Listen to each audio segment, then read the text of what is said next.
Dreamscapes, a Japanese journey. Dream a little longer.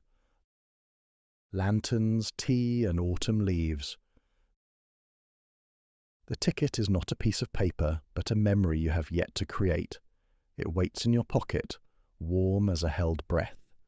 There is a platform somewhere between waking and sleeping, where the air smells of cool stone and distant rain. This is where the journey begins. You are not running away from anything, nor are you chasing something down. You are simply arriving. The world you know recedes like a shoreline, and ahead the tracks gleam with a soft internal light, promising a passage into a quieter place. Step across the threshold. The doors of the carriage slide open with a gentle hiss, a soft invitation. Inside, the seats are velvet, the light is gold, and the low hum of the engine is the sound of a dream beginning. Let the rhythm of the rails carry you. Let the window become a frame for a world painted in watercolor and nostalgia. Welcome aboard. Day 1. Arrival in Japan. Lanterns and silence. The train sighs to a stop, in a silence so complete it feels like a held note. Stepping onto the platform is like stepping into a woodblock print. The sky is the deep, bruised purple of late dusk, and the air is crisp with the coming of autumn. There is no grand announcement, no bustling crowd, only the quiet crunch of your footsteps on the gravel path leading into a small, sleeping town. The world here is lit by the soft, golden pulse of paper lanterns. They hang from the eaves of dark wooden buildings, their light trembling in the slight breeze, casting a gentle glow that doesn't break the darkness, but instead makes it feel warm and safe. Each lantern is a small sun, a silent guide through the narrow streets. You walk not towards any destination, but simply within the loop of this profound and welcoming quiet, breathing in the scent of cool air and old wood. Day 2. Folklore Awakens, the Kitsune Shrine. Drawn by a path no map has ever recorded, you find yourself in a forest where the moonlight filters through the canopy like ink spilt in water. Here, nestled amongst ancient cedars, is a small shrine, forgotten by all but the wind and the spirits. Stone steps carpeted in moss lead to a clearing where a stone fox, a kitsune, sits watch. Its form is elegant and otherworldly, its stone eyes seeming to hold ancient secrets. The air is thick with the smell of damp earth and a strange electric hum of folklore. You feel a presence here, a spectral awareness that slips between the trees. The shadows stretch and twist, no longer simple absences of light, but living things. This is a place where myth breathes, where the veil between worlds is as thin as a spider's thread. The kitsune does not move, yet you feel seen, a fleeting guest in a timeless sacred space. Day 3. A ritual of calm, Matcha at dawn. The world outside is still washed in the grey pre-dawn light, but here, inside the tatami room, time moves differently. It flows not in seconds, but in gestures. The ritual begins. The black ceramic tea bowl, the chawan, is a pool of shadow in your hands. Its surface is so glossy that it seems to hold a reflection of the rising sun before it has even appeared. A delicate bamboo scoop, the chashaku, measures out a small mound of matcha, a green so vibrant it feels alive. Then the hot water and the sound of the bamboo whisk, the chasen, a quick rhythmic whisper against the ceramic. You watch as the steam rises, catching the first sunbeam that slices through the paper shoji screen, illuminating a galaxy of tiny dust motes dancing in the air. This is more than tea. It is a meditation, a practice of finding the universe in the smallest of details, a moment of perfect glossy calm. Day 4. The Bamboo Grove, a cathedral of green. The path leads you onward, into a forest not of wood but of bamboo.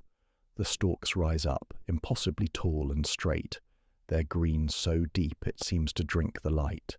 You walk on a carpet of fallen leaves, and the only sound is the gentle creak and rustle of the grove itself, a living, breathing cathedral.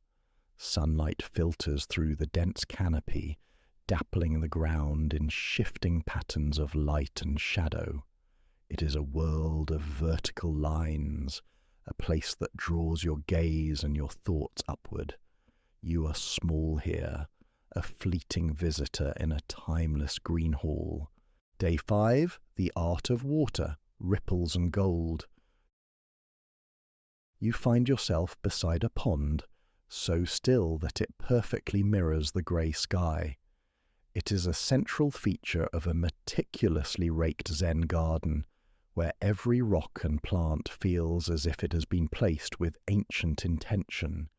Beneath the water's surface, silent stories unfold. Koi, like living brushstrokes of orange, white and gold, glide through the cool depths. They move with a slow, deliberate grace, their colours a vibrant secret held within the water's calm embrace. You watch a single maple leaf drift down, landing on the surface and sending out a slow, perfect circle of ripples that expands to the edge of the world. Day 6. A meal of moments, the taste of a seasoned dinner. A seasonal dinner is not a single plate but a landscape. A series of small, perfect dishes arrives, each a miniature work of art on handmade ceramics. There is a clear soup holding a single carved mushroom, a piece of grilled fish, its skin crisp and shining, and vegetables arranged to look like a mountain garden. The flavours are subtle, clean and deep, the taste of the mountain, the river, the autumn soil. You eat in silence, not out of reverence, but because there are no words for this. It is a meal that asks you to be present, to notice the texture of a lotus root, the colour of a pickled plum, the quiet beauty of a season offered on a dish. Day 7. The scent of steam, water and stone. You follow a path of smooth river stones to a place where the air grows warm and soft with steam. Here, under the open sky, is an onsen, a hot spring carved from natural rock.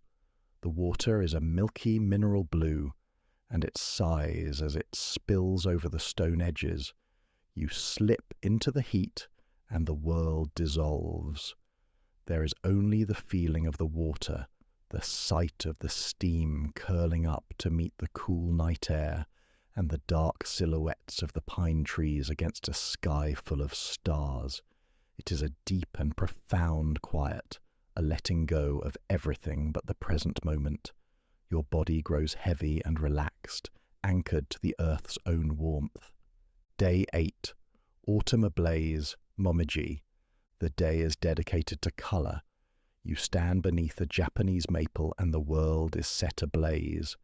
The leaves are not just red, they are the colour of memory, of warmth, of a beauty so intense it must be fleeting. Sunlight filters through the canopy, and each leaf becomes a piece of stained glass, glowing with an internal fire. The air is filled with a slow, silent ballet of their descent. You watch one twirl and drift, a tiny, perfect poem about impermanence, before it comes to rest on the mossy ground below, joining a carpet of crimson and gold. Day 9. Golden flowers, Kiku Matsuri. You find a garden where autumn's fire has been tamed into perfect form. This is the Kiku Matsuri, the chrysanthemum festival. The flowers are not merely flowers, but living sculptures. They are arranged in flawless, cascading spirals of white and gold, their petals so numerous and perfectly placed they defy nature. Some are shaped into fans, while others are formed into flowing rivers of colour. They are the season's quiet geometry, a testament to patience and the pursuit of an impossible ideal of beauty. They do not shout their presence like the maples. They hum with a quiet, disciplined perfection. Day 10. The Silver Moon, Tsukimi. As evening deepens, the sky becomes a vast, impossible canvas of pastel pinks and soft blues. Clouds drift like islands in a celestial sea, and then it rises. The harvest moon, a perfect silver coin, hung in the twilight for Tsukimi. Moon viewing. Its light is not sharp, but a gentle wash that makes the world feel softer, more mysterious.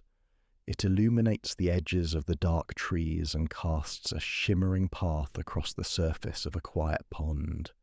You sit, simply watching, feeling the ancient pull of its rising, a silent witness to a celestial event that has been celebrated for 1,000 years.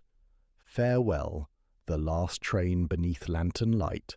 The station is just as you found it, waiting patiently in the twilight.